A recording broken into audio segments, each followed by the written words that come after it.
Okay, service learning students, this is the last screencast or overview of your handout, and I really wanted to focus in a separate sort of session here on the rules and restrictions that we're looking at for your project. So this is very important.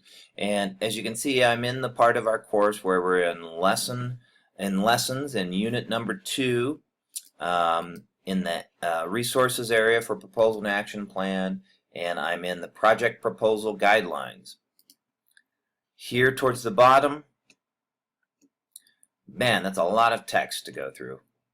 So use this as a resource that you come back to. I don't really expect you to be able to read through all this and comprehend it in one setting. As you start writing your report, you'll want to come back.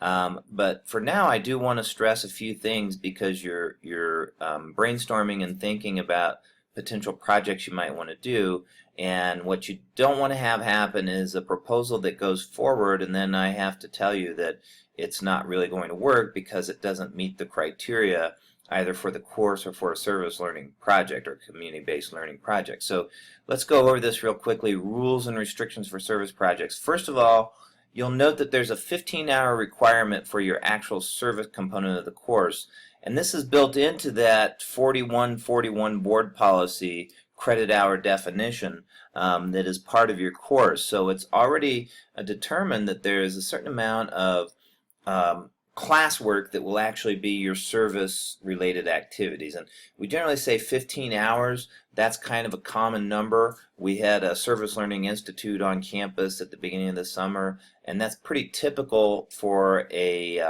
16-week course to be doing anywhere between 10 and 20 hours, and for us the 15 hours fits kind of a normal classroom model where the students will have about 3 weeks where we're not really meeting in the classroom much, and they're being expected to do a certain number of hours each week, 2 or 3 hours here and there to complete their service project. There's also an idea about this 15 hours that 10 of these hours are really the direct service, and that's the requirement.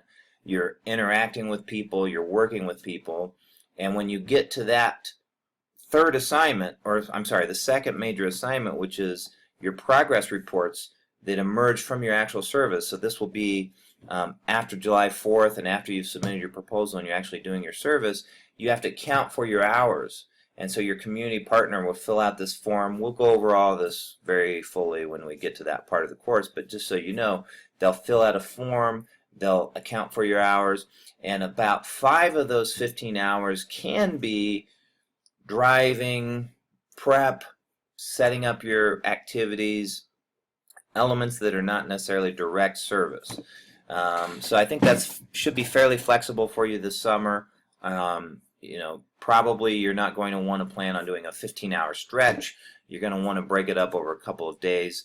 If you look at our schedule, we have 2 weeks that have been set aside in the course as we get down here around lesson number 11, connect with the community. After you've turned in your final proposal and it's all been submitted for grading, you'll see that we have 2 weeks set aside here for the actual service, and then your progress reports are due at the end of that 2 weeks. There will be a few activities. We will have one of our Friday forums. There's a couple of chapters in your book that relate a little bit to this in-action element, and so you would do a little bit, but for the most part, you're going to see when we get to that part of the course, I'm just going to be asking you, make sure you're doing the service, make sure that you're getting your documentation. All right, back to the actual assignment and lessons towards the bottom. So these are just a couple of things I want to make sure that you're aware of. So that we've talked about the hour requirement, you're understanding that your proposal needs to account for those 15 hours, and then we get to this element of partnership. So as I stressed in my other screencast, you do have to partner with a community partner in whatever area you're in. You can't just do this on your own. We need somebody who can sort of be accountable for your hours and for your actions. Otherwise, we don't really know if you're just doing the service or if you're just making it up, obviously. So in the resources section, what we did in the first week of the class, obviously, is we went through all those resources. Most of your neighborhoods are going to have community action partnerships. There's going to be food banks. There's going to be keep the community beautiful. There's going to be nursing homes. There's going to be libraries. There's going to be all sorts of areas that can act as your community partner. It's pretty broadly defined. But at the end of the day, you need to be able to link with somebody in that community. And let me say this about the community partnership. It should not be your folks. It should not be a close relative. It should not be someone who is obviously sort of brought in to try and get around this requirement, because it can be tricky to build relationships with organizations. But that's part of what we want you to do in an FYI course, is get out of your comfort zone.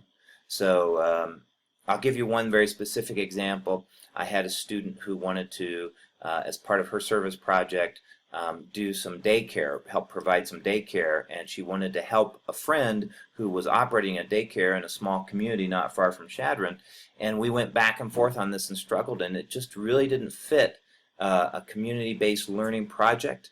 The work itself wasn't really relevant to service learning, and plus it was a close friend, and it just seemed like it wasn't a project that emerged organically out of this skill set that she had. That the report that you're writing is trying to sort of say, I can do these things as a college student with a certain amount of expertise. I'm going to do this. So I will come in and say that this proposal doesn't meet the threshold as outlined in this part of the handout here for a legitimate service or community-based learning project.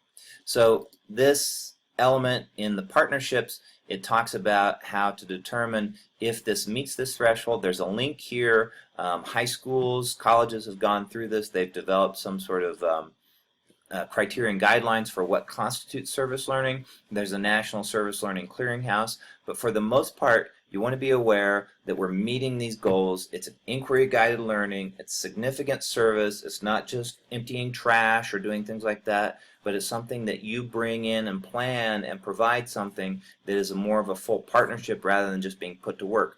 Doing service, direct service, is great, but it's not always service learning. It's more like charity or just strict service. We want you to develop a project and hopefully find a partner that will help to foster some sort of interactive, creative partnership where you actually do something and you bring some expertise to bear on that. Be aware that your service hours cannot be related to your employment or an internship or something. You know, this is double dipping. It has to be something that's service. It's unique. You're not getting paid for it. It's outside of the confines of this course. It's something you wouldn't normally do. Those are generally the tests for whether this is a genuine, legitimate service project. It may be that you're doing some civic engagement or you're involved with some things on campus or elsewhere that are somewhat related to coursework you're doing at CSC. We can talk if it makes sense. If it's not an overt duplication of other sort of coursework, we can generally make an exception for those cases. Here's the point about the community interaction. As outlined in your plan of action, your service should constitute significant community action. So you're really helping an organization that's helping the broader public, not just a private business or company. It's not work we're doing, it's service. So maybe the threshold to think about is if it's work that you would normally could get paid sort of a salary for, that's not really a service learning project. That's a job. So devoting all of your service hours going door to door collecting food pantry, as it says here, is not really a spirit of significant project, even though that's probably good service. But collecting food and serving in the pantry and publicizing its availability, maybe creating your business major and you've come up with a new sustainable business plan that can help them bring in more food, or you create a website where you can publicize more. See what I'm saying? You're doing something beyond just bringing food to a food bank. You're employing your college skills. Your service hours cannot violate federal guidelines on the separation of church and state. Chadron State College is a public institution, and therefore you shouldn't be doing service projects that cross that line. Now, this is a fine line because many faith-based organizations do exceptional work, charitable work, obviously. So what you need to keep in mind is that it has to be something that is community-based. It's not focused solely on one church or one religion. It has an element that is for public outreach, And there should not be some sort of test or restriction that only certain people of a certain faith can have access to this service. Activities conducted for specific religious practice cannot be accepted as service learning because of this separation issue. So Sunday school or faith-based lessons and things like that, that's going to really be crossing the line, so be aware of that. If you tend to work with certain groups, such as children, now this varies from organization to organization, you may very well need a background check. Particularly if there's any instance when you might be alone with children. So you should be aware of that, and you should plan that into your service project. And if you submit a proposal that has work with children, it's going to be one of the main things I am going to ask you. Have you found out if you need to have a background check? Because that can take quite a bit of time to get that accomplished. We can facilitate that through the college, through the education department, which does background checks for our students who are going into student teaching, but it's not the easiest thing, so be aware of that. Fundraising, this is kind of a tricky one because oftentimes we'll have students, they'll want to raise some money, but anytime you're collecting funds or money, it's a difficult issue. That has to be accounted for. There's accounting procedures at the college that we can get in trouble with. So generally, it's not going to be a good idea to be planning a service project that main goal is to do sort of fundraising or collect money that you actually put your hands on. That's not going to be a good thing. If you're helping a community partner that's in a fundraising effort and you're just going around soliciting donations and you get people to commit on a sheet or something like that, that's probably okay. But if you're handling money, anytime money gets involved, it's going to be tricky. And maybe some money turns up missing and you get accused of whatever, it can cause all sorts of problems. So in general, if you can tell your community partners, we're not really equipped and we shouldn't probably be directly handling money as part of our service obligations, or if we do, that there's a lot of accountability and there's very clear procedures, we may or may not be able to allow it, but be aware of that. That can be a complication in your project. You should be aware that you're responsible, obviously, for arranging all your transportation to and from the sites. When we get a little bit further down the road, I will have each of you fill out a release form for field trips that we use as a blanket release for CSE for field trips and field experience, so that we know that the college is not necessarily liable for the things that occur while you're traveling is kind of, a dangerous activity. So be prepared, be aware of those things, and understand that it's part of the nature of certain service projects. If you're doing a lot of traveling, you are assuming certain risks. Community, finally, is very broadly defined. You may perform your service in any location you can feasibly account for in your action plan. If you're willing to travel, if you're willing to have extra days set aside, it could be in your home community, it could be abroad, it could be online, I don't know. There's lots of different ways you can describe community, but be aware that you need to be able to have a community action partner who will sign off on your hours. And if there are any further issues that emerge from the proposals as they start to come in, we'll address those as they occur. The main thing is, contact me if you have questions or concerns, you have an idea that you think is interesting, but it may have some difficult or sensitive issues.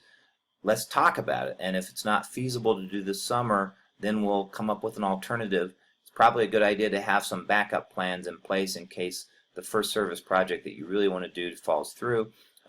But these are the guidelines that I hope you'll keep in mind, and if we are aware of them and we adhere to them, we won't have any surprises when we go to submit our final proposals for our service projects. Thank you for your time and consideration in listening to me ramble on about these very important parts of our handout, and I hope it's been helpful for me to go over them this way.